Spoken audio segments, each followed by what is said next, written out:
I am so excited to have Dr. Kiyah Duffey here today. Kiyah and I have connected through the business mentorship that we're both in, and I am so excited for you guys to hear from her. She is a speaker, an entrepreneur. She has a passion for really teaching women and families about holistic health, holistic nutrition practices, how to really help our kids thrive when it comes to things like nutrition and so much more. And I can't wait for her to share all of her incredible tips, tricks, and all kinds of knowledge today. So Kiyah, thank you so much for being here. It's an honor and a pleasure. Thank you for having me, Erin. Oh my gosh, of course. I would love to start with your story. I mean, this is one of the things that I really like to drill down on most when I bring people onto the podcast and we go through your background and really what led you to where you are now. So, if you could start a little bit with who you are, your personal story, and how you got started with the work you're doing now. For sure. So it's a bit of a circuitous route. And when people ask me kind of how I got here or what I'm doing, I very much feel like I'm still trying to figure out what I want to do when I grow up. Me too. Kind of like that really resonates with me. So, I went to a very small liberal arts school for college, didn't really know what I wanted to do when I got out. I got into working in a hospital setting and was doing some work there. And the person I was working with said, "I really think you might be interested in getting an advanced degree. I really think you should consider a PhD." And I thought, absolutely not. I don't want to do that. No, thank you. But then a few things happened in life. And in particular, I read two books that really kind of changed me. They were called Fast Food Nation and Food Politics. And when I read these books, it became clear to me that what I wanted to do was help people have a different relationship with food. And I really wanted, some of these books are really talking about what kinds of foods we, especially in America, have access to. And I wanted to be a part of being able to change that and impact that in a positive way. And so lo and behold, I went back to graduate school and I studied nutrition. And I loved what I was doing. I loved doing nutrition research. A lot of my research on the time was looking at broad dietary patterns and their association with health. I was particularly interested in what kinds of foods we were eating, because none of us eat just carbs or just vitamin D, right? Like we eat whole foods and we eat those foods in combination. And so I wanted to understand what those patterns, what kind of relationship they had with things like weight gain and obesity and cardiometabolic disease. Yeah. And I arguably was pretty successful at doing this. I wrote lots of papers, I gave presentations. Some of my research served as the basis for state food policy, and it was really exciting for me. And then I had kids. Yeah. And I realized two things. One, that the time when our kids are beginning to eat solid foods, it's a time when we really have an opportunity to influence their relationship in any kind of way, but in particular in a positive way. And I thought, I have a chance here with my kids to help them become the kind of eaters and have the kind of relationship with food that I wish I had at a young age. Yeah. So I realized that. And then I realized the second thing, I had absolutely no idea how to do that. Yeah. And so I did the only thing I did know how to do, which was read the literature. I said, okay, well, what can I learn about, like, what do we know can help kids develop healthy eating habits and a positive relationship with food? And that has all of that has ultimately led me here to where I am today. And starting Kizingo, the company that I started, the product design company, creating products that are all rooted in and designed in nutrition science and kind of the latest in science and helping kids and families develop healthy eating habits, to really figuring out how I can do more of telling my story behind that product company and in really being able to go a little bit deeper beyond just kids and their first feeding. Yeah, I love that you said I wanted to really focus on helping my kids with their relationship with food. Mhm. And I wanted that experience to essentially be different from what my own experience was. And I can 100% relate to that. And I know so many other women and families can relate to that too, because food can be so confusing.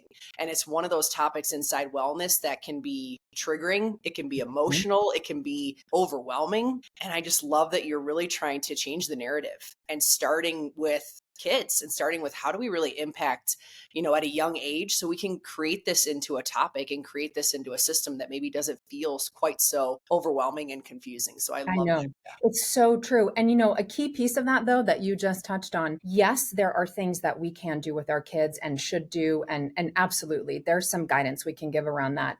I think something else that we, especially as busy health conscious moms, need to be aware of is that we need to look inside also. And I know you talk about this, but it's really like we need to take a good look at where we came from and how we ended up where we are. And what about that do we want to keep?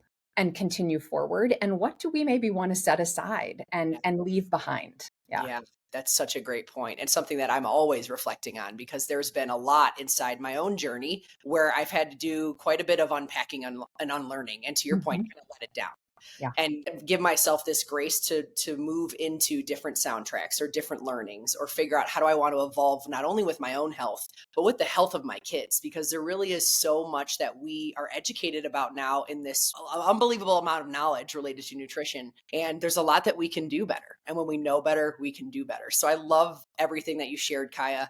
One of the questions that I wanted to ask you before we kind of dive into a little bit more of your company is about your family dynamics. I would love for you to share how many kids you have, what mealtime looks like what dinner time looks like.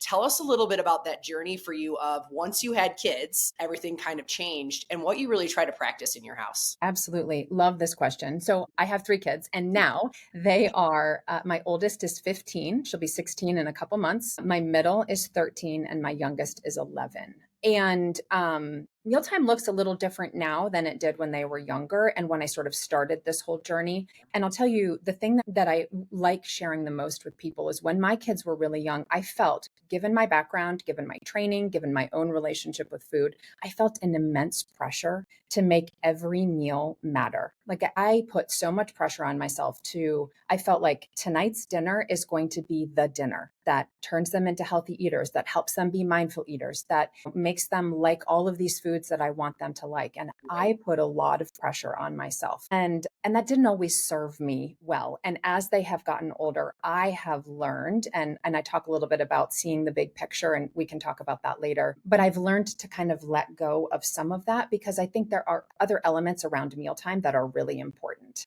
that aren't just about the specifics of the food that we're serving. So mealtime for us, as you might imagine, with 3 teen tweens in the house, and Yeah. my husband and I both work, it's a bit crazy. We also happen to live in a dorm on a college campus where we live. And so we also have a lot of obligations with the 600 plus college students that we live with, including actually eating with them. But on a good night, when we don't have 16 other activities, I tend to be the one that makes dinner, because I really do like to cook. My husband absolutely can and participates when he is capable. Right. But I really like to cook.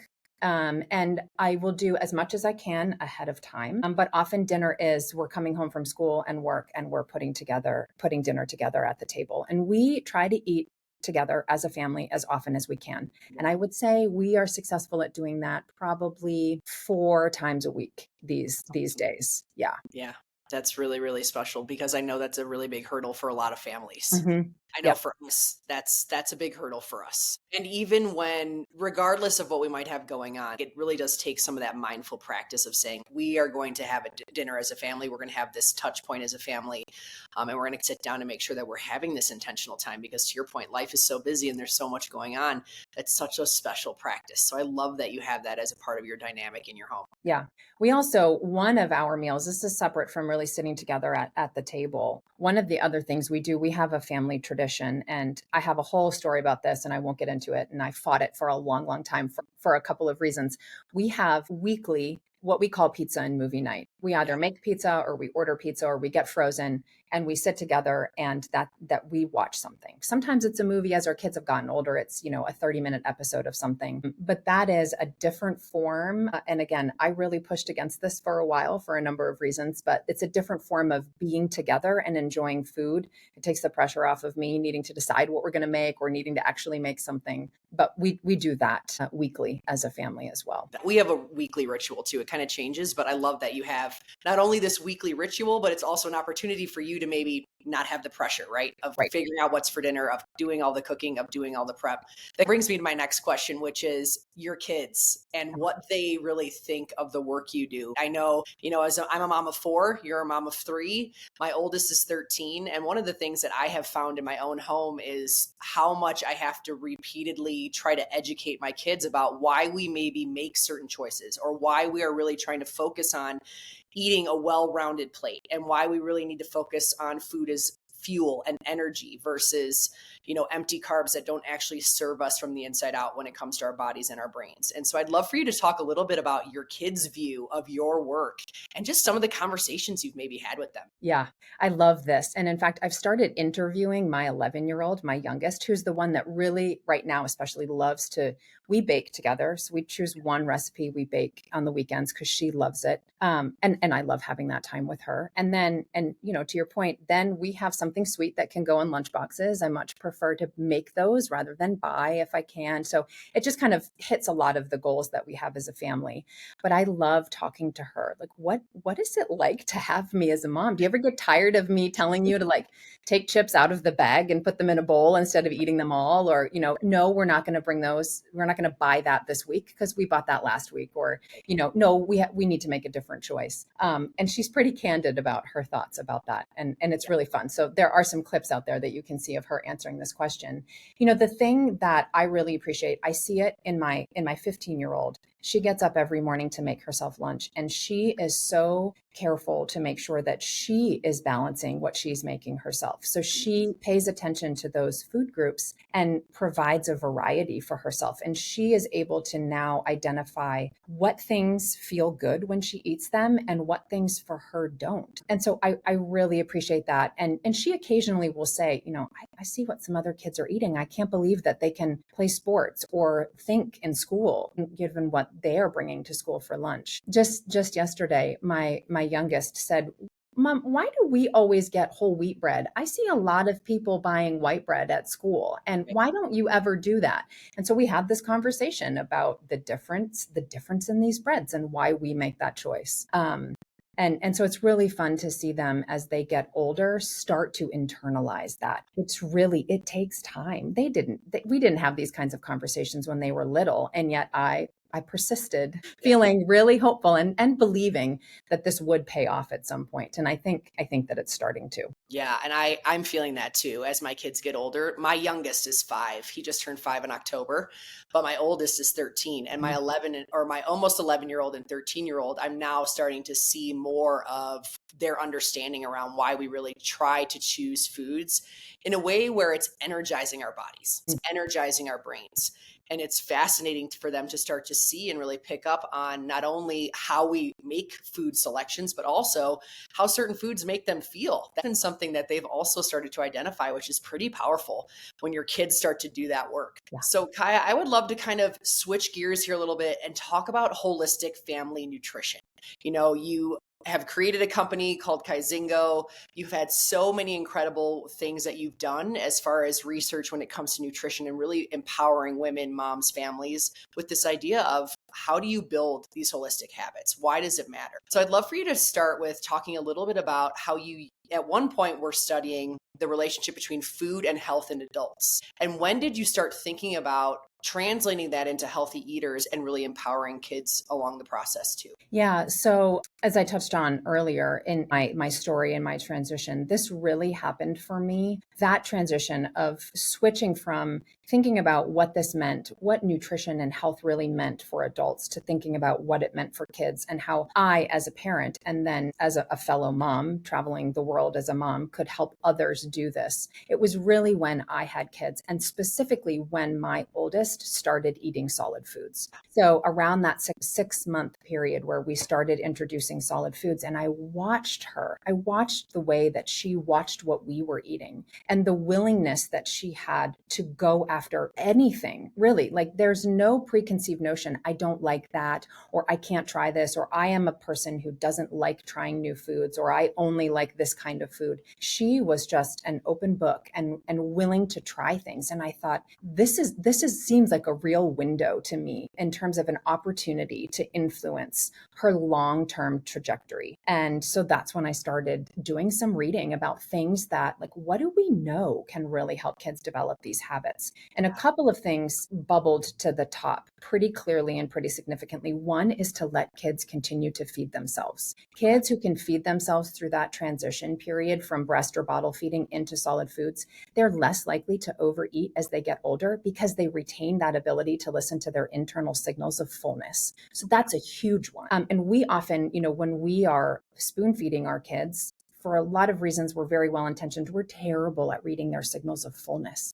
And Right. so we don't mean to, but we often end up overfeeding. So kids who can feed themselves are less likely to overeat, and they're actually less likely to become picky eaters. Yeah. They want to have control over something at mealtime. And if we are controlling the process of eating, as well as what foods are available to them, they're going to start to push back on that. And so letting kids feed themselves, that was a big one. The other one is really letting them explore foods, letting them explore with all of their senses. I know the mess can be overwhelming sometimes, especially when we're busy, but kids learn by touching, they learn by smelling, they learn by putting it in their mouths and spitting it out. This is all a critical part of the experience of learning food. And then the other thing is exposure, repeated exposure. Over and over and over again, we have to give our kids foods. And that is also a difficult thing to remember to do as a parent, and it can be a challenge. But repeated exposure is key to kids ultimately accepting a new food. Yeah, repeated exposure is a big one. I would love for you to maybe speak a little bit about kind of the mindset component in this, specifically for parents, because I know with all four of my kids, everybody's been a little bit different, right? Yeah. Some have been Mhm. super receptive, feeding themselves, like exploring everything, loving trying things. And there have been others that have been a little bit pickier. I have a couple kids that have sensory issues and things Mhm. like that. So I would love for you to maybe speak through the mindset component to this for parents, or if you have children who are refusing to eat something that you've made, or they don't really want to explore, how Mhm. do you continue to press forward through that? Yeah, it's such a hard thing to do. I say, oh, we just do this as if it's an easy. It's not. Yeah. I think one of the biggest mistakes we make when it comes to feeding our kids is not being patient enough. And internal patience, we really have to remember. So there's a statistic I really like to use actually. If you started feeding your kids from the moment they turned 6 months old and you fed them breakfast, lunch, and dinner until the day they turned 18, and then you never cooked for them again, which of course is, unrealistic. But if you did that, the number of meals that you would be on the hook to make for them is 18,690. Wow. It's so many meals and so many, like that can be overwhelming in and of itself, but it can be a little freeing. We have that many opportunities to influence their relationship with food Yeah. and what we do with them over that long run, the way that we talk about food with them, the not pressuring them to eat any given thing, giving them continued opportunities to try foods, being willing to set limits around what comes into our house, and then giving them permission to eat what is available. All of those things develop a trust between us and our kids. And if we can be patient and just consistently engage in those behaviors over time, assuming that there are not real underlying medical issues, our kids will develop a positive and healthy relationship with food. So I think it comes down again to patience is a key piece of it, but just understanding you have a lot of time. Any given meal, it's not so important that your child eats broccoli tonight at dinner. It's not. It's that over time, they are more willing to accept broccoli in some way, whether that be on the table, on their plate, touching it. There are little steps along the way. And each one of those things can be a win that can help you feel like, okay, we're making progress. And I've got 18,689 more times to try this with them. Oh my gosh, I love that stat. That's so good. And also, to your point, celebrating the small things, Mhm. right? Like the small wins of it. And, that's something that I speak about a lot in my work, but that has to be the mindset that we start to adopt in a lot of different areas of our life, including when we're trying to really parent our kids Yeah. through something like nutrition, Yeah. because it is this very robust topic where there's a lot of information, there's a lot of things that we have to continue to learn through and grow through Mhm. together. And I love that you really spoke on celebrating the small stuff, because Yeah. that really that's where the fruit is. It is. And Yeah. that will keep you going as a parent, for one thing. And it doesn't always have to be about what they have eaten, that the small win is that they ate broccoli or they tried a pea. I think he sat at the table for a minute longer with us tonight than he did before. She used her fork in the way we've been practicing. We were able to have a conversation. We really connected tonight. We all laughed at the table. All of these are wins and a bigger part of what food and mealtime can do for us as a family. Yeah. And that's such an important reminder, because it really should be this time of coming together and feeling really good being in the situation around the people that you're around. And I love that you spoke on how it should feel, because it should feel really comforting and exciting, and a place that you really want to, be and be Yeah. surrounded by, with all kinds of different things. So Kiyah, I would love to talk a little bit about the power of language. And I know this is something that you teach on, and I know that this is something that you speak a little bit more about in the work that you do, particularly when it comes to eating.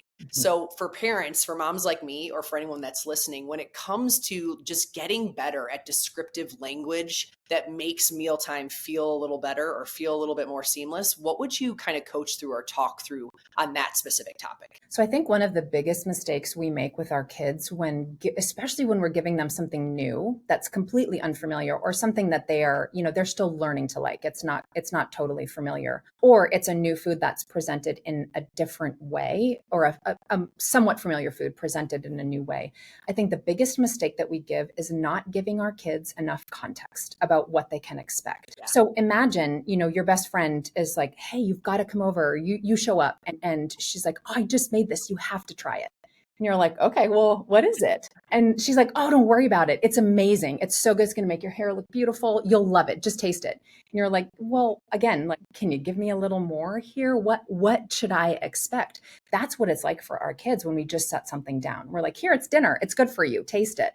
I think that giving them language about what to expect. So that means describing its texture, its flavor, its temperature, making comparisons between things. So think about something that they really love and know and will eat. It's kind of like this, except it also tastes like that.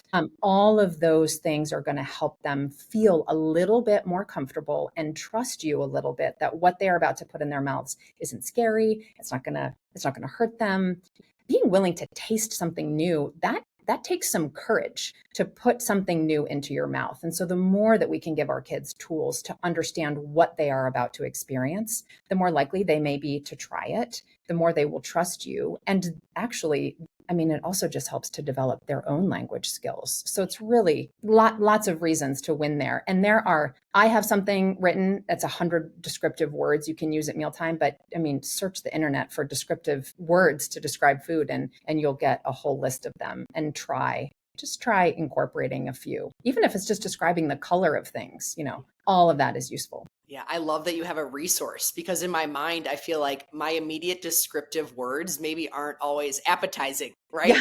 Or I go to a word, or I go to something that I feel like would be helpful, but in the end, maybe it's not actually empowering them to want to try the food. Right. So I love that you have that as a resource, because Yeah. I feel like even for me, like, it would be awesome to have some ideas on how can I describe these foods, or what could I compare them to? Yeah.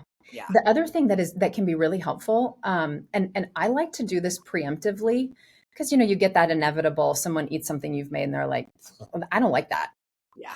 I like to ask my kids for feedback. What do you think? This is something new that we're trying. What do you guys think about it? Do you like it? Does it taste like something else that you've had before? If you can get them thinking about that as well, then again, it builds their language. It helps them build connections between things they've tasted. And when they were really little, if they tried something and said, didn't want to eat anymore, I really tried. Didn't always happen, but I tried really hard they had to give me at least one reason. They had to describe something about it, not just say, I don't like that. Right. What specifically don't you like about it? And again, all of that is just giving them little bits of practice and using that language. And all of that can help them become more mindful eaters. Yeah, for sure. And it's a good reminder for all of us to just continue to kind of tweak the ways that we're speaking about things, or like you said, just keep practicing patience, trying different things, and not being afraid to kind of talk through it and learn through it together. I think that's one of the things that I know our family has tried to focus on most, is this concept of we're learning and growing through this together. And I've spoken a lot about the ways that I grew up specifically and my relationship to food and how I really want this to be a different experience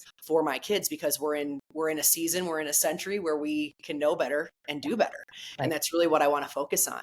So I really love the work you're doing, Kiyah, and I'd love to continue to ask a couple more questions before we move into wrap up. One of the things you mentioned at the beginning of our discussion today was this idea of seeing the big picture. So I'd love for you to talk about, when it comes to feeding kids or mealtime, anything like that, and when we're thinking about holistic family nutrition, what does that really mean? What do you mean by that? What I really mean is to make sure that you are keeping everything in perspective. So back to that statistic about having 18,690 opportunities to influence your child's relationship with food. Even if you outsourced every lunch to daycare or to school and you just let them eat cereal, ready to eat cereal every morning for breakfast, and 2 weeks out of the year, someone else is cooking and you forget about the weekends, you're still 500 meals you are making over the course of a lifetime. It means that you really do have a lot of opportunity to influence and be a part of how they start thinking about food and their bodies with respect to food and to eating. And so when any given meal starts to feel like that is the make or break point, we have lost the big picture. I also, something else that I'm starting to spend some more time thinking about, and I haven't really been able to clearly articulate this message yet pretty widely, but I was listening to one of your podcasts this weekend, actually one recently, 3 elements you talk about with parents, with women and your clients, and really helping them thinking about macros, making sure you're eating consistently throughout the day, and then having some kind of plan, realizing how you like to cook or plan, and being able to have some kind of plan. I also realize I need to have a plan B, because there are too many times when plan A just fails. So that's a big one for me. And connected to that, and the thread and the thing that I'm just starting to really think about here is the role that cooking plays in all of this. I like to cook. When I was in graduate school, I had a friend, we started exploring, we started cooking together. We would trade recipes, we would make things together. It was a really enjoyable time, and it had nothing to do with trying to maximize our nutrient intake. We just enjoyed that time together. Yeah. And we then shared that food with friends. And so I think a piece of this big picture and keeping the big picture in mind is that just talking about the nutritional value of food, or eating food because it does A, B, and C in our bodies, or it allows us to do these certain things. I think that with our kids, we also can talk about food being something that we enjoy together, that brings us together. It's an opportunity to connect with friends, with family, and to be able to give a little bit of that that message to our kids too, I think is a piece of that big picture that I'm just now starting to figure out how to have a conversation with them about. Yeah, I love that. And it's so important to remember to just speak about those things, because it's just a huge piece to the puzzle that we sometimes miss when we're really thinking about even just how are we fueling our bodies? How are we setting ourselves up for success from a nutrition standpoint? We forget sometimes how much we need to focus on just the experience, and how that can really be a gift when we're around people that we love, and we can bless other people with our cooking and things like that. There's so many different levels to nutrition that I feel like can be often missed because we're so inundated with all the information of how we should be eating or what we should be eating. And there's this whole experiential piece too that can be so valuable to focus on. I love that, Kiyah. Really quickly, before we kind of move into wrap up, will you tell everyone a little bit about Kizingo and your business and what that is all about, and how people can learn more about the work you're doing? For sure. So Kizingo was a company that I started, again, when I realized, as my oldest was beginning to eat solid foods, that the products that I gave her did not help instill the kinds of habits I knew from reading the literature would help her. Yeah. And so I decided that I would design some products that did that. So our flagship product is a spoon that is designed very specifically to work with the way kids hold and use them so they can be more successful feeding themselves. And we have some plates and bowls. These are all designed around the idea that kids need multiple exposures to food. So they have a space within them. We call it the nudge. It's there as a visual reminder to parents to give a little bit of something new. And for kids, they know that's a food that I'm still learning to like. I don't have to eat it all. It's just there for me to explore. We also sell some long sleeve bibs, again, because kids need to explore food with all of their senses. So these products are all designed based on what we know in nutrition science can create healthy habits in the long term. And that then has kind of led to, well, and so you can find all of that at kizingokids.com. And that all has led to the work I'm doing now, and the coaching business that you referred to us both being a part of is really trying to, a lot of that I was behind the scenes with running that company. And I wanted to step out and say, I have some other things that we can say and do to encourage health and healthy eating in families more broadly, and not just focused on these younger ages. And so a lot of that for me goes onto my own website, which is drkiyahduffey.com, where I put a weekly blog, and I usually film something that then gets turned into a blog. So whether you'd like to watch or read, you have both options there. That's wonderful. And I love that you started with product and started using some things to take tangible steps towards some of these scientific things that you were learning, and then have moved into more of coaching and more of just really helping support families and kids with everything that you've been learning. Kiyah, I'd love for you to share. This is one of the questions that I ask everyone that comes on the podcast. And this is something that I feel like could be really powerful for moms to hear from you, because I know for me, one of the hardest parts inside health and wellness sometimes is the mental health part, right? The mindset part. And when I think about feeding my kids and teaching my kids about healthy habits and teaching them and educating them about nutrition, sometimes I get caught in feeling like I'm not doing enough, or I'm missing the mark somehow, or that somehow I'm messing it up. And so I'd love for you to maybe offer your best advice to the mom that maybe feels a little bit overwhelmed when it comes to nutrition, and she knows that this is important. She's health conscious and she wants to figure out a way to continue to instill these kinds of practices in her family, but sometimes she just feels a little bit unsure and overwhelmed. What would you say to her? How would you encourage her? So one of the things that I like to encourage people to do is to, I think we have evidence about what kinds of habits are associated with long-term health. And we get a lot of advice about how, like, I've identified this, given this evidence, I've identified this goal that I have. And we get a lot of advice about how we can try to achieve that goal. And as you've said, there is so much information out there about being healthy, about how you can be healthy. I think a key piece, and what I would tell a mom who's struggling with this, is to also listen to your gut and to hold up any of that advice that you get against your own values, and to make sure that the advice that you are being given or deciding to take really aligns with your values. Because if you imagine it as a Venn diagram, right, we've got evidence and then we've got advice, and there's an overlap there. Yeah. And the third piece, those values, advice is only going to get you so far. And if it doesn't align with your values, people could give you great advice, but you will never want to take that and run with it. And it will not be advice that you can stick with because it goes against your values. So imagine the third ring of that Venn diagram where all three of those overlap. That's where it's worth spending your time. And the rest of it, you can let go. Yeah. Yeah, that's so good. And I love that you were just reminded all of us of the importance of letting go, because we get inundated with so much information, and it's so powerful to have that reminder and that permission to say what matters to you, what feels in alignment to you, where are your values at, and then letting the rest go. I love that, Kiyah. Really quickly before you wrap up, will you just tell everybody how they can find you online, on either your website? I know you talked about your website, but on social or anywhere else, if people want to connect with you, how they can find you.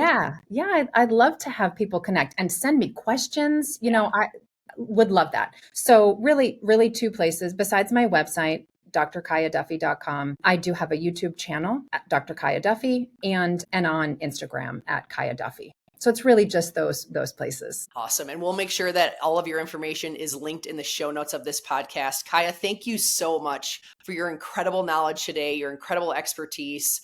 I have no doubt that this podcast is going to bless a lot of families with just some tangible tips and tricks and ideas on how do we really continue to empower our families and empower our kids to understand how important it is to learn about nutrition and learn about how it can be an incredible tool in our life and our longevity when it comes to our inside out health and wellness. So Kiyah, thank you so much for being here today. You're so welcome, Erin. Thank you for the opportunity. Absolutely. Take care. All right. Bye-bye.